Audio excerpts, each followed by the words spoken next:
And now I have the pleasure of introducing our next speaker, Dr. Aditya Bardia from Massachusetts General Hospital. And he will be presenting Elacestrant, an oral selective estrogen receptor degrader, versus investigator's choice of endocrine monotherapy for ER-positive, HER2-negative advanced metastatic breast cancer following progression on prior endocrine and CDK4/6 inhibitor therapy, results of the EMERALD phase 3 trial.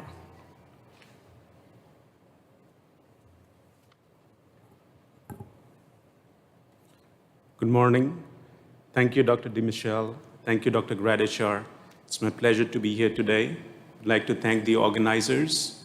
I'd like to thank the organizing committee for organizing this hybrid meeting despite the various obstacles and barriers. On behalf of my co-authors, it's my pleasure to present the results of the EMERALD phase 3 trial.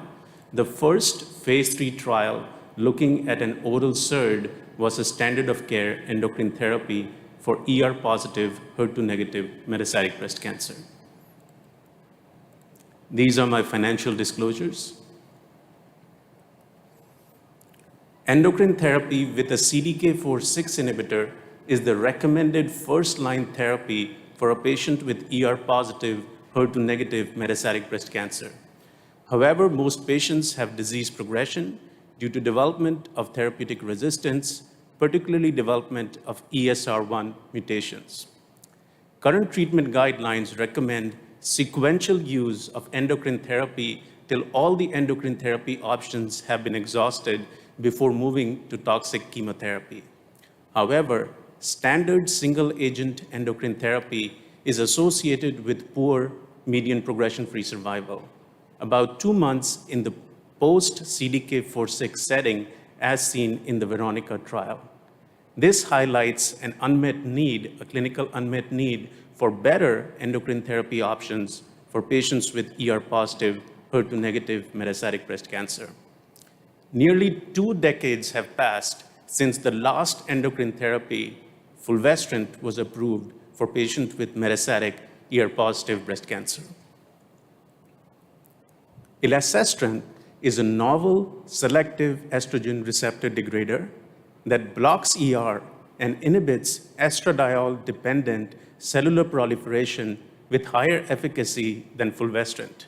In a phase 1 clinical trial with elacestrant, single-agent activity was noted, including partial responses in patients who had received prior CDK4/6, fulvestrant, as well as patients who had ESR1 mutations. This led to the EMERALD clinical trial.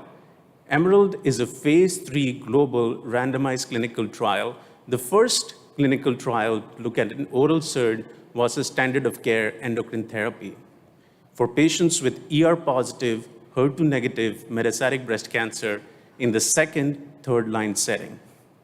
There are 2 important features that need to be noted related to the inclusion criteria. The first is that the trial required patients to have disease progression on a CDK4/6 inhibitor, as per current guidelines where CDK4/6 inhibitors are recommended in the first-line setting. The second point is that the trial allowed 1 prior line of chemotherapy. Patients were randomized to receive elacestrant versus standard of care endocrine therapy as per the guidelines at that time. The trial allowed physician's choice of endocrine therapy to allow flexibility. Physicians could choose either fulvestrant or an aromatase inhibitor. So if a patient had received AI plus CDK4/6 inhibitor in the first-line setting, the physicians could choose fulvestrant as the choice of endocrine therapy for the clinical trial and vice versa. The trial had co-primary endpoint of progression-free survival in all patients and progression-free survival in patients with mutant ESR1. This was determined by circulating tumor DNA analysis. Restaging scans were done every 8 weeks. As I mentioned previously, the study had 2 primary endpoints: progression-free survival among all patients and progression-free survival among patients with mutant ESR1. The truncated Hogwood procedure was used to control for the type 1 error at 5% two-sided. The study was designed with more than 90% power to evaluate a PFS hazard ratio of 0.667 in all patients and more than 80% power for hazard ratio of 0.61 in patients with mutant ESR1. Overall survival was a key secondary endpoint to be conducted at the time of PFS analysis and then final OS when approximately 50% of patients have died.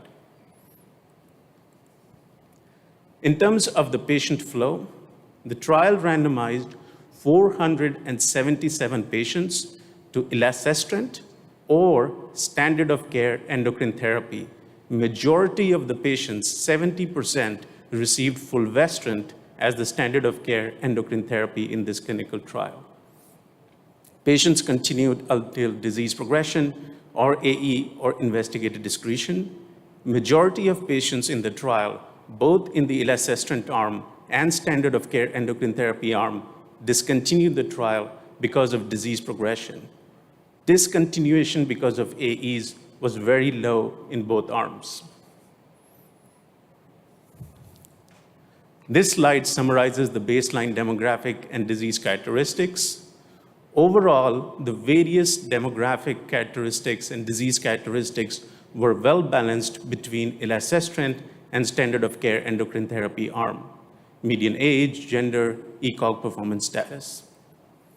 It should be noted that approximately 70% of patients in the trial had visceral metastases, and about 20-25% of patients had received one prior line of chemotherapy.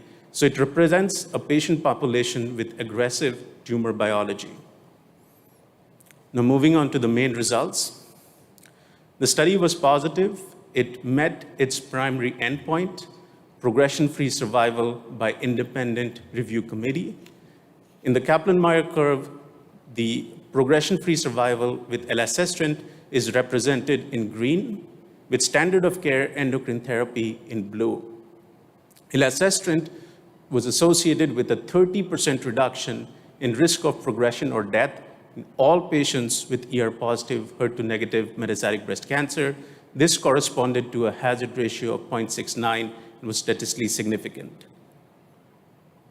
In terms of the other co-primary endpoint, in patients with mutant ESR1, again, the use of elacestrant was associated with a 45% reduction in the risk of progression or death. This corresponded to a hazard ratio of 0.54 and was statistically significant with a p-value of 0.0005. We also evaluated the PFS rate at 6 and 12 months. This is an important slide because this captures the clinical benefit with elacestrant as compared to standard endocrine therapy. As you can see from the Kaplan-Meier curve, there's an initial drop in both arms, and this likely represents endocrine therapy resistance, primary, secondary endocrine therapy resistance. But then you see a separation of the curves, and the separation of the curves is maintained over time. So if you look at landmark analysis, PFS rate at 6 months with elacestrant was 34.3% as compared to 20.4% with standard of care endocrine therapy. Similarly, looking at patients with ESR1 mutations, the PFS rate at 6 months was 40% as compared to 19% with standard endocrine therapy.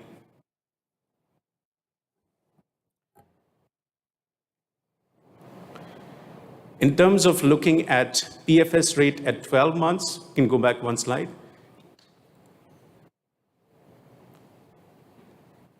So PFS rate at 12 months was also significant with elacestrant as compared to standard of care endocrine therapy.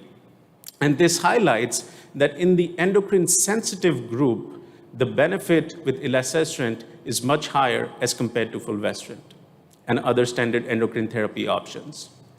We also evaluated the progression-free survival with elacestrant versus fulvestrant. So here you see a direct comparison between an oral SERD and an intramuscular SERD. Again, the benefit with elacestrant was higher as compared to fulvestrant. The hazard ratio was 0.68 overall and 0.5 in patients with ESR1 mutations, and this was significant. We then looked at different subgroups. In multiple pre-specified subgroups, there was a benefit with elacestrant as compared to standard of care endocrine therapy based on visceral metastases, race, region, measurable disease, number of prior lines of endocrine therapy, as well as prior chemotherapy. Finally, we looked at overall survival.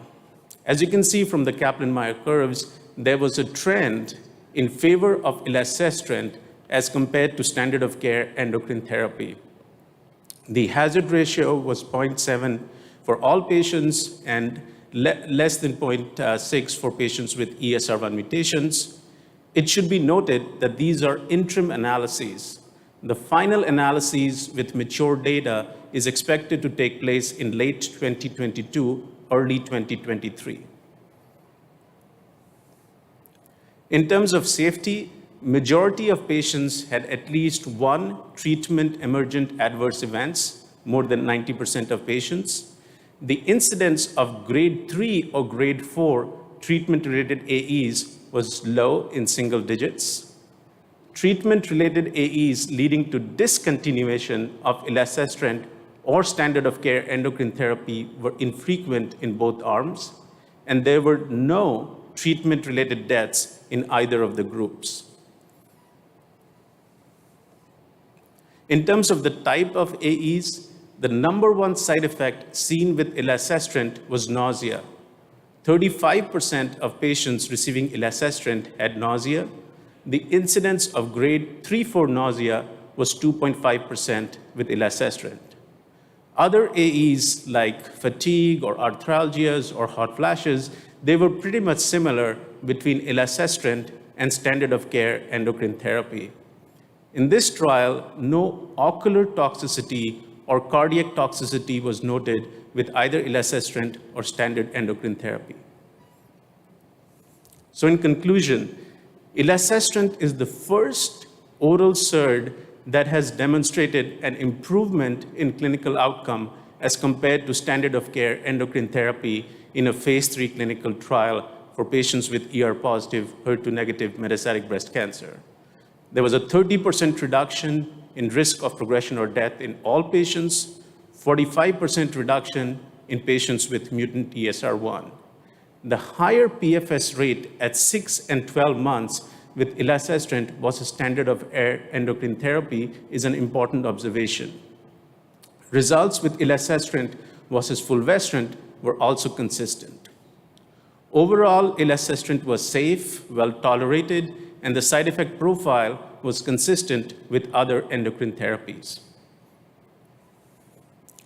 The final overall survival analysis of elacestrant versus standard of care endocrine therapy is expected next year. Scientifically, the study provides proof of principle of the superiority of a novel oral SERD as compared to standard endocrine therapy. Clinically, elacestrant has potential to become a new treatment option in the studied patient population. Further elacestrant combination in earlier lines, as well as combination with targeted therapies, including CDK4/6 inhibitors, mTOR inhibitors, are ongoing planned for patients with ER-positive, HER2-negative breast cancer. I would like to thank the team, the investigators, the support staff who participated in this work, the sponsors, and above all, to the patients and their families from 288 sites in 17 countries for participating in this important trial. Thank you so much for your attention. Great, thank you, Dr. Bardia, for that really interesting data. And as you can imagine, lots and lots of questions. So why don't we start with some that are related just to how the study was designed. So Dr. Cardozo and Dr. Lambertini and others wondered, why were premenopausal women excluded? Was there a biological reason for that exclusion? Yeah. The reason for excluding premenopausal patients in this clinical trial was in the phase 1, elacestrant was studied as a single agent in postmenopausal settings. So the safety data was in the postmenopausal setting. And that's why in the phase 3 trial, only postmenopausal patients were included. But in the future, there's a plan to look at elacestrant with ovarian suppression in premenopausal patients as well. Okay, so we don't have any data on using this with ovarian suppression yet? That is correct at this time. Okay. Another question was about the control group. So one question was, why not allow everolimus as a comparator? The trial was designed to answer the scientific question of one endocrine therapy versus another. And so the trial looked at a novel SERD versus currently available endocrine therapy options, being fulvestrant or an AI. There's a planned study to look at oral SERD plus everolimus versus AI plus everolimus. Great, okay. And now can you comment on the performance of the control arm? There was some concern that perhaps the control arm was not performing as well as one might have expected. No, good question. This is about the median progression-free survival in the control arm. We have limited data about performance of standard endocrine therapy like fulvestrant in the post-CDK4/6 setting. If we look at the data from the Veronica trial, which was in the post-CDK4/6 setting, the median progression-free survival was similar, was 1.8 months. If we look at the SOLAR-1 trial and just the patient population that had received prior CDK4/6, again, the median progression-free survival is 1.8 months. So the performance of the control arm is consistent with other clinical trials. The other thing I would mention is that we need to be careful in comparing these results with real-world data. In this clinical trial, patients had restaging scans every 8 weeks. In real world, we often do not do scans every 8 weeks. We do them 12 weeks or 16 weeks, so you can artificially have a higher median progression-free survival if you look at the real-world data. So if you're looking at the performance of the control arm, it's important to compare it with clinical trials that have done scans every 8 weeks. Great. So let's just to clarify, there was clearly activity of elacestrant in patients who'd previously had fulvestrant. Was that surprising? So the trial did allow patients who have received prior fulvestrant. For example, if a patient gets fulvestrant plus CDK4/6 as first-line therapy, in the second-line setting, the trial allowed the use of AI versus elacestrant. And to see activity of elacestrant in patients who have received prior fulvestrant, I think establishes 2 points. One is that upon disease progression on first-line therapy, a subset of tumors are still endocrine sensitive. So if you use a better endocrine agent, you could see clinical activity. And that's why with a better endocrine agent, elacestrant, you could see activity in patients who had received prior fulvestrant. And the second point is just the head-to-head comparison between elacestrant versus fulvestrant. Again, you could see that elacestrant was better than fulvestrant. So it just highlights that there's a need for better endocrine therapies. Elacestrant is a great start. There are other oral SERDs in development as well. So this is good news for the field from that perspective. Just to follow up on that, a question about cost. So, obviously it's great for patients to be able to take an oral drug over an injection, but how do the two drugs, elacestrant and fulvestrant, compare in terms of cost? Yeah, we don't know the cost at this time, but because this potentially could be a new agent, the cost would be higher as compared to generic fulvestrant. I think for an individual patient, the decision would need to be individualized. What's the value? I'll come back to the PFS analysis at 12 months, particularly mutant ESR1. The PFS rate at 12 months was about 25% with elacestrant and was less than 10% with fulvestrant. So 1 in 4 patients are likely not to have disease progression or death with elacestrant as compared to 1 in 10 patients with standard of care endocrine therapy. So that's an important endpoint and potentially clinically meaningful for patients. Great. And since we're here, let's take a question from the microphone. So maybe we'll start over on my right. Mohammed El-Nagi, New York. Thank you for your presentation. Both fulvestrant and the new medication worked in 1/3 of the patients because the progression-free survival dropped dramatically in the first 1 to 2 years. How could you identify these patients so that we don't get that result? No, that's an excellent question. And the question relates to the drop in the curve that we see. And I think that contributed to the median PFS. And that's why the PFS rate at 6 and 12 months is really important, because that highlights in the endocrine sensitive population with a better endocrine agent, you could see a difference. There's ongoing work in terms of biomarkers to identify, can we define the patient population that would have endocrine resistance? In this clinical trial, patients had ctDNA analysis at baseline. We are presenting the ESR1 results, but there are other genes that